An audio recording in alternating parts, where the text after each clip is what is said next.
Associate Professor Jamus.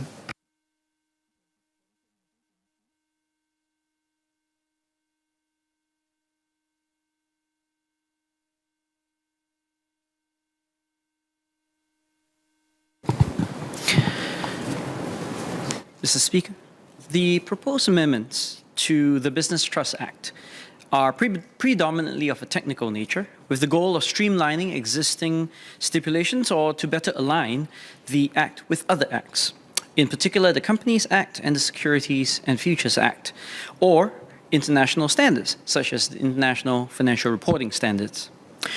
To the extent that these amendments further strengthen governance provisions in business trusts, or BTs, many of these which have already been incorporated into other acts, they are welcome.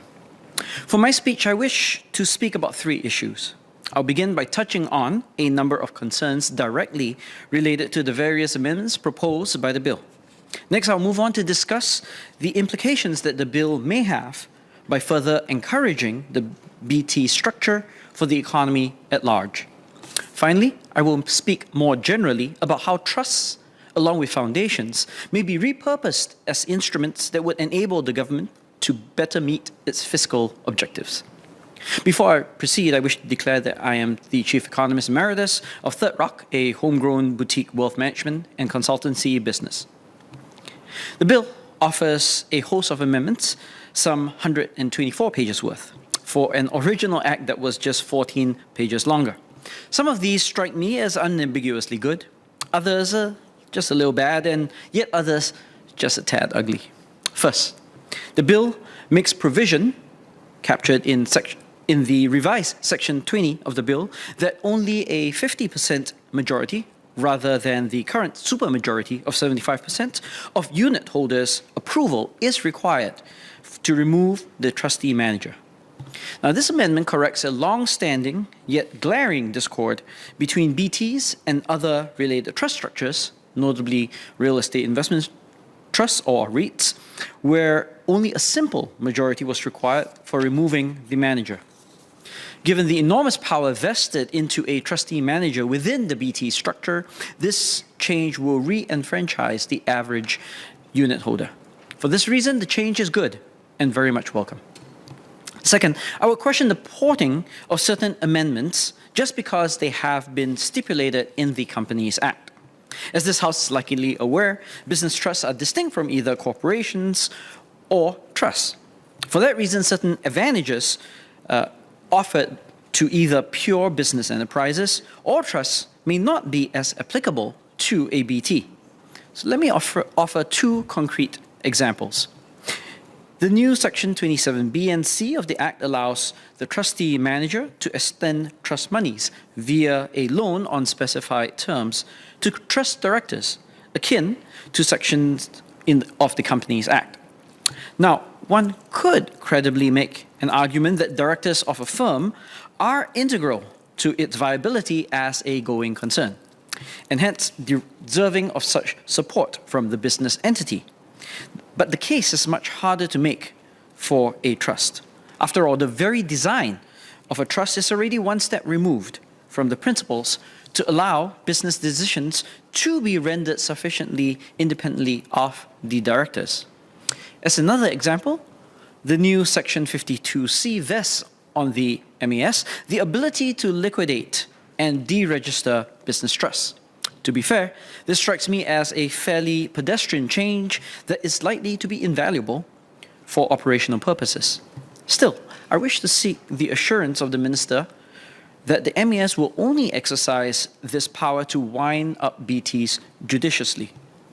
In particular, it should already be clear when exercising this clause that the trust is already clearly defunct, rather than an exercise of this power as a means of regulation. By the same token, I wish to ask the Ministry to clarify the channels of appeal available to a BT in the event that it receives a request to wind up from the MAS, if it were to. In my view, these appropriations from the Companies Act, while undeniably better at aligning the two, do not sufficiently respect the distinctions between the two business structures, and therefore I find them at risk of being a little bombastic, admittedly, just a little ugly. Third, there is a potential bad that I wish to highlight from promoting the BT structure, especially over and above a REIT structure. So, a casual examination of the current list of registered BTs reveals that 8 of the 18, 8 are essentially dealing in real estate, while another 3 also arguably have their fortunes tied to real estate assets. Why should this matter? Well, as industry observers are well aware, a BT is not constrained in terms of the amount of leverage they are able to take on. In contrast, REITs are only able to be geared up to 50%. This introduces a potential concern where what are essentially REITs are registering as a BT to avoid the prudential stipulations related in part to excess leverage.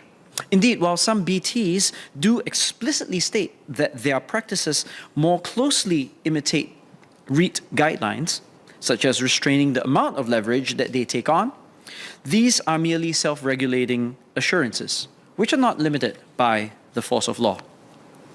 So I fully grasp the motivation to expand the scope and accessibility of business trusts.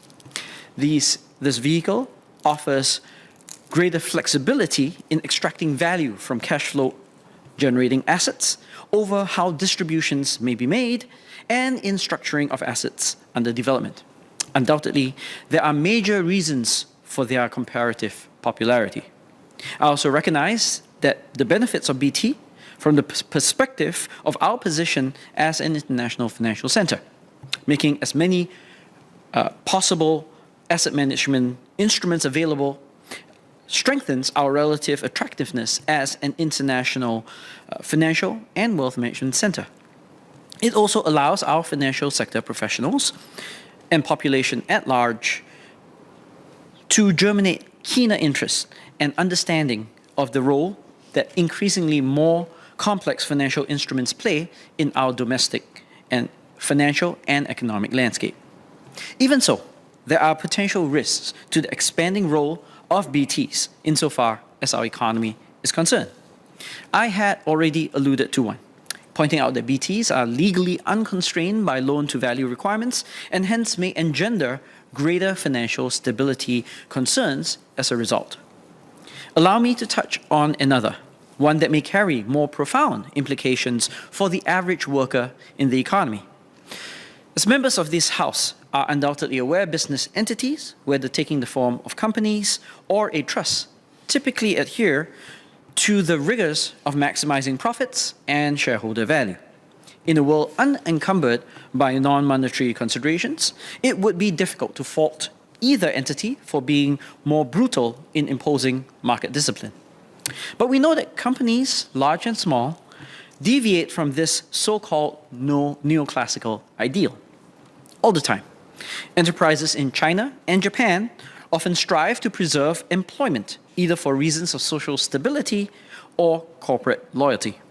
German businesses consider not just shareholder interests, but also stakeholder ones, with labor unions routinely engaged in workplace bargaining, with management to deliver extra employment protections or social benefits.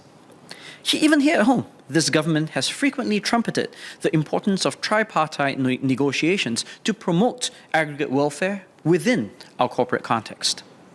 This begs the question of how business trusts fit into this overall picture of stakeholder capitalism.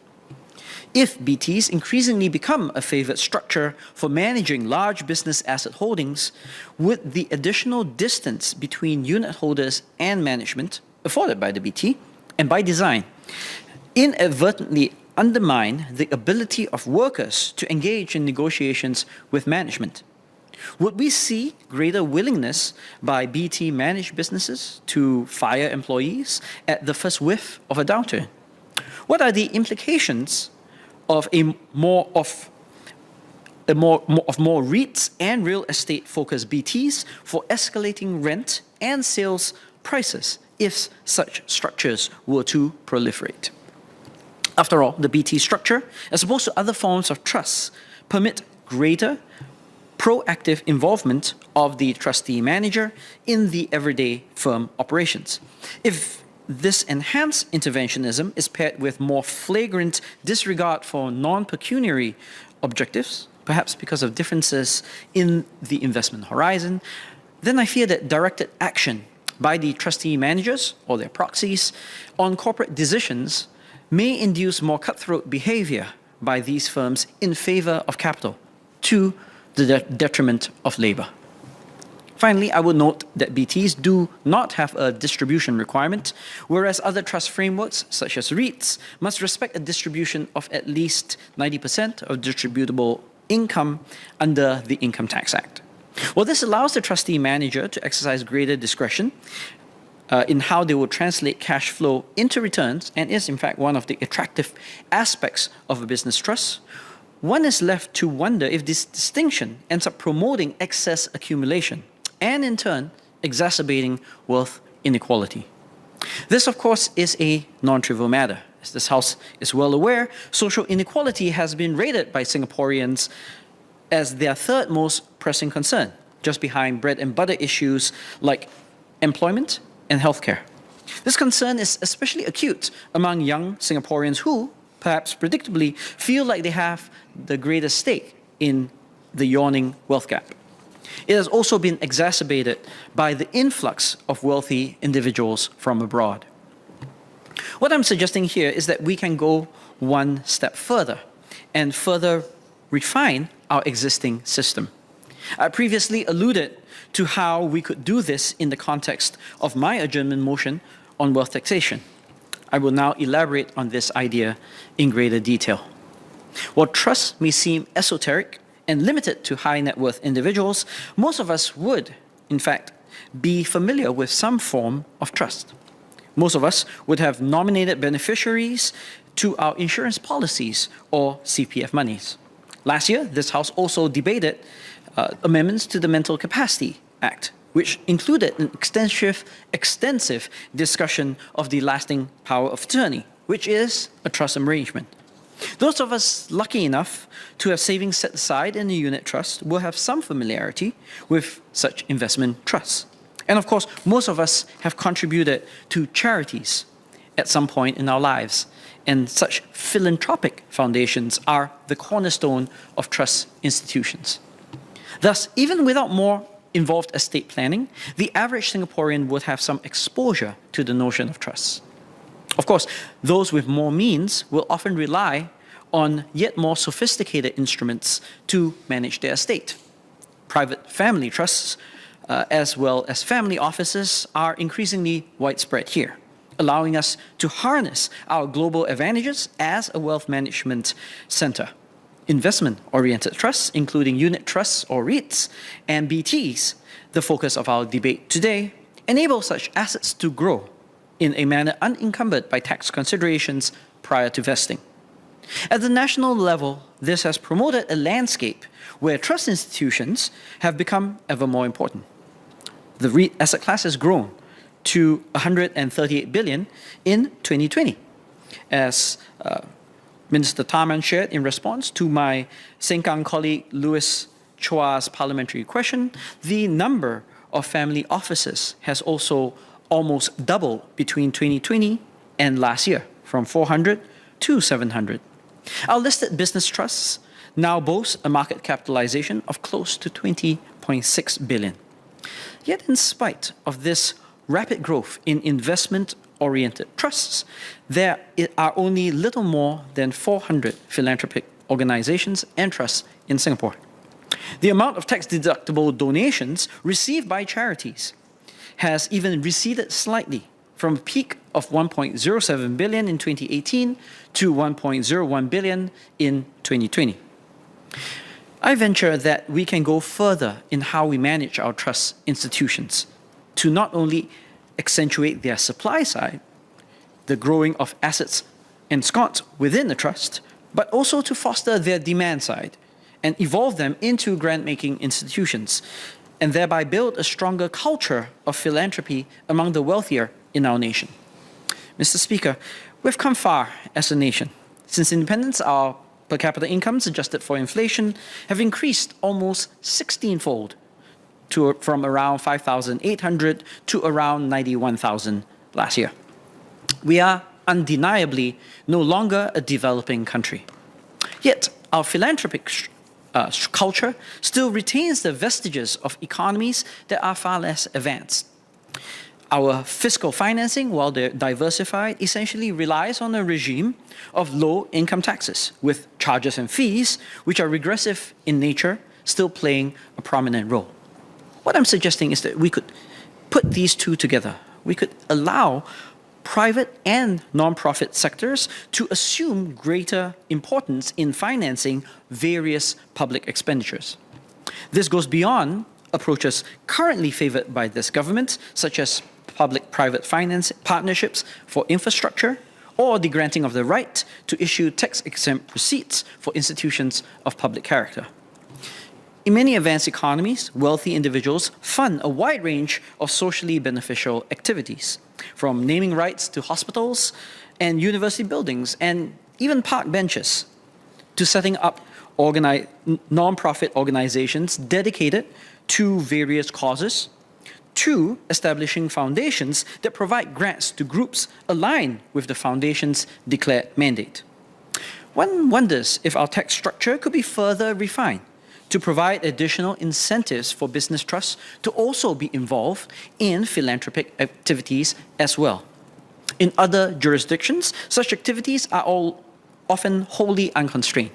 As a result, it could give rise to perverse situations where a billionaire's favorite pastimes, such as art galleries or classical music concerts, are financed through tax exemptions, which while causes that benefit the poor remain relatively underfunded. Our foundations could become indirect wealth accumulation vehicles.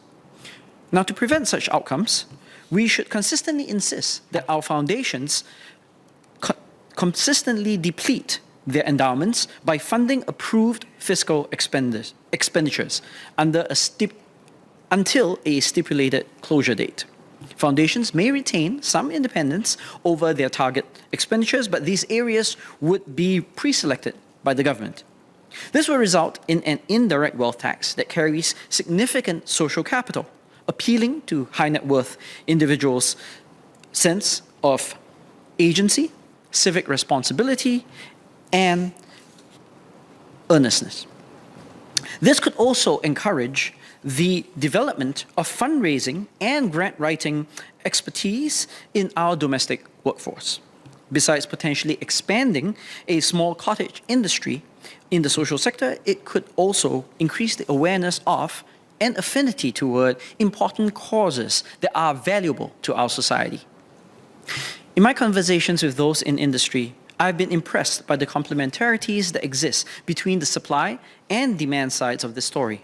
Indeed, many donor trusts and foundations, private banking clients, and nonprofits are served by the self-same asset and wealth management professionals.